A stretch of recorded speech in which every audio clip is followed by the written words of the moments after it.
ধরুন আপনাকে বলা হলো মাসে লাখ লাখ টাকা নয়, বছরে 15 কোটি টাকা দেওয়া হবে, কিন্তু সত্য মাত্র একটাই, আপনাকে সমুদ্রের মাঝখানে 100 ফুট উঁচু একটা টাওয়ারে একা থাকতে হবে।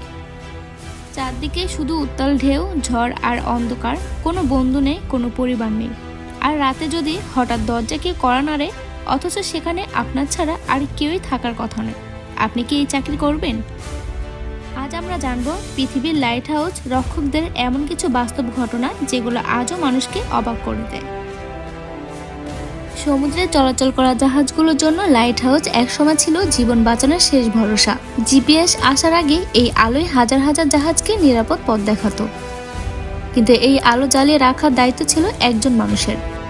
দিনের পর দিন, কখনো সপ্তাহের পর সপ্তাহ, আবার কখনো মাসের পর মাস একাই থাকতে হতো সমুদ্রের মাঝখানে।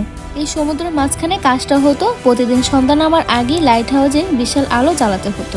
সারা রাত ধরে নিশ্চিত করতে হতো আলো যেন এক মুহূর্তের জন্য নিভে না যায়, কারণ মাত্র কয়েক মিনিটে আলো বন্ধ থাকলেও সমুদ্রের জাহাজ ঘুরপথে চলে গিয়ে পাথরে ধাক্কা খেতে পারত, আর মুহূর্তে শত শত মানুষের জীবন ঝুঁকিতে পড়ত।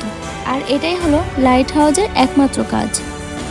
ভাবুন তো, চারদিকে শুধু পানি, ঝড় উঠলে বিশাল ঢেউ এসে পড়ে, টাওয়ারকে কাঁপিয়ে দেয়, বাহির বের হওয়ার কোনো উপায় নেই, কখন খাবার আসবে সেটাও নিশ্চিত নয়। এই কারণেই অনেক দেশে লাইট হাউস কিপারদের মোটা বেতন দেওয়া হয়, তবু অনেকেই এই চাকরি নিতে চায় না। এর কারণ হলো ইতিহাসে এমন কিছু লাইট হাউস রয়েছে যেখানে কর্মীরা হঠাৎ করেই নিখোঁজ হয়ে গিয়েছিল। একটি ঘটনা দেখা যায়, উদ্ধারকারী দল পৌঁছে দেখে দরজা খোলা, টেবিলে খাবার পড়ে আছে, ঘড়ি চলছে, কিন্তু সেখানে একজন মানুষও নেই। কোথায় গেল তারা? আজও সেই প্রশ্নের উত্তর নির্দিষ্ট কেউ দিতে পারেনি। কেউ বলেন বিশাল ঢেউ তাদের ভাসিয়ে নিয়ে গেছে, আবার কেউ বলেন এর পিছনে ছিল এমন কিছু রহস্য যার ব্যাখ্যা আজও অজানা।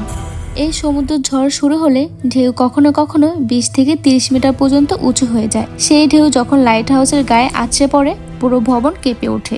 ঘন্টার পর ঘন্টা এই শব্দ শুনে একজন মানুষের মানসিক অবস্থা কেমন হতে পারে সেটা কল্পনা করাও কঠিন। অনেক কিপাররা পরে লিখেছিলেন, রাতে গভীরে তারা অদ্ভুত শব্দ শুনতেন, মনে হতো কেউ যেন সিঁড়ি বেয়ে উপরে উঠছে, কিন্তু দরজা খুলে দেখলো কেউই নেই। এই লাইট হাউসে যারা থাকতো তাদের সবচেয়ে বড় শত্রু ছিল একাকিত্ব। মাসের পর মাস একজন মানুষের সঙ্গে আরেকজনের মানুষের দেখা হতো না, কথা বলারও কেউ থাকতো না।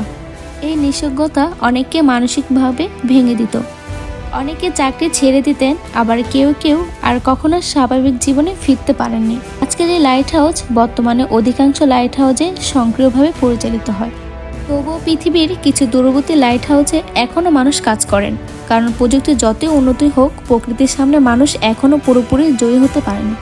ভাবুন তো, যদি আপনাকে 1 বছরের জন্য এমন একটি লাইট হাউসে একা থাকতে বলা হয় আর বিনিময়ে দেওয়া হয় 15 কোটি টাকা, আপনি কি রাজি হবেন? আপনার উত্তর অবশ্যই কমেন্টে লিখে জানান। আর এমন আরও রহস্যময় অজানা তথ্য জানতে আমাদের ভিডিওটি লাইক করুন অ্যান্ড আমাদের চ্যানেলটি সাবস্ক্রাইব করুন।